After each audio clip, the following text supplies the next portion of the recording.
believe we're in the middle of a new green industrial revolution where what you used to know is true is no longer true, just like there were horses on the streets and they disappeared, and now there are cars.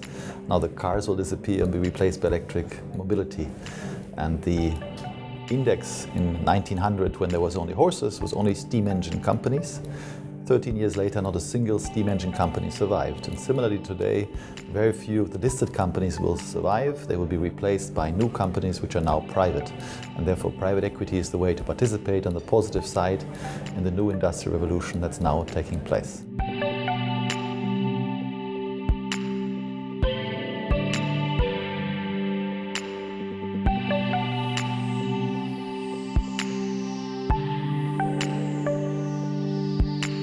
Well, when the Germans started the feed-in tariff in 2000, the price of solar was 600 cents per kilowatt hour. When solar was invented, it was 6,000 cents per kilowatt hour, and now it's 3 cents per kilowatt hour. So certainly for 16 years, the subsidies in Germany allowed the scale up and the prices to come down. But today, they are lower than the price of oil, gas, or coal or nuclear. Solar power costs 3 cents per kilowatt hour, which is equivalent to $5 per barrel. A barrel of oil costs $50 now. Solar is 1/10 the cost. So it's no longer the case that a Mr. Trump or someone like that can stop us.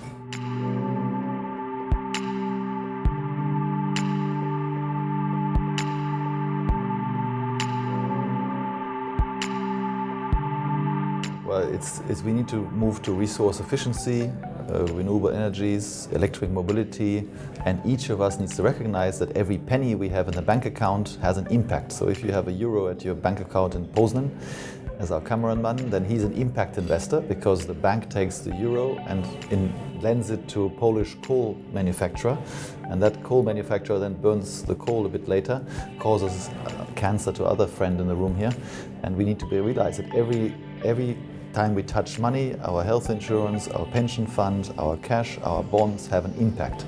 And once we realize that we have an impact and we ask ourselves, do I want to make money at the same time as I'm killing other people? Most people don't like that. So I've been to the north of Russia. People, they swallow the oil, it's in the drinking water, and as a result they have cancer. The babies are born with 3 heads. And I decided that I don't want to drive oil-driven cars anymore for ethical reasons. Besides that, it makes no more economic sense today.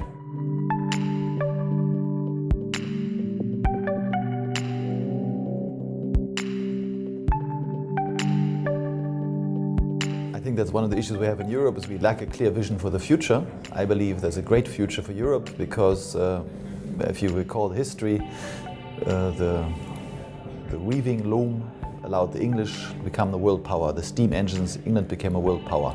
Then the English missed the last industrial revolution, oil and gas and combustion engines, and the Americans became a world power. Now the American president is about to miss the next industrial revolution and stick to oil, gas and coal, which is wonderful. The Europeans and maybe the Chinese will become the next world power. We have the ability today to invest large scale into solar, wind and electric mobility, and as a result we can create jobs. We can train the refugees who are in Europe and give them jobs. The German economic miracle was only possible because of the Dutch and Polish and Italian, Turkish, other workers. We now have a potential for economic miracle in Europe with all the refugees we have. It's a gift of God. Once they train how to use this, they can go back to their home countries where they shine 3 times more sun per day than in our countries. So the future rich will be the Moroccans and we will be refugees going that way. So I look forward to that.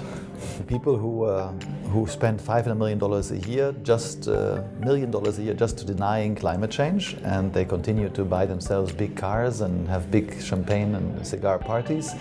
I don't know how they look themselves in the mirror. I think it's a disgrace, it's a crime against humanity to continue to invest into something that makes no sense. If you invest in a new oil well today and you do not produce the oil for less than $5, then you're burning shareholder money. And the shareholders will sue you for sure in the future. And when the National Bank of United Emirates said that the solar price is as low as it is, and it translated into $5 per barrel, BP sued them, saying it can't be true. because BP understands that if it's true, they should be out of oil and gas. They should no longer investing into new oil, gas and coal fields, because that's not just ethically wrong, it's also economic nonsense. And so they will go to prison for destroying shareholder value, and they're aware of this, of their fiduciary duty.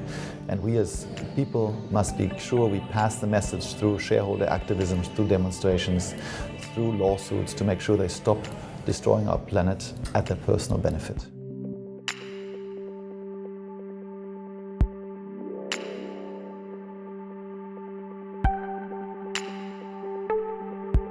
I believe that private equity has a unique opportunity and responsibility to forward us in the green industrial revolution. Because the companies are not public, but private, that will take us forward. It's the professionals in private equity that have a chance to stop climate change. As Christiana Figueres of the COP21, or indeed Pope Francis have said, it's a matter of great urgency. Pope Francis has written a great document called the encyclical Laudato Si, where man has humbly called for stopping climate change, stopping poverty, stopping youth unemployment.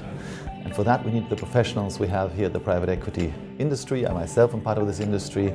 I believe so far the industry is one running after money only. It's a waste of time. They should realize they have the potential to have a positive impact and make even more money. And that's my objective today, to tell them.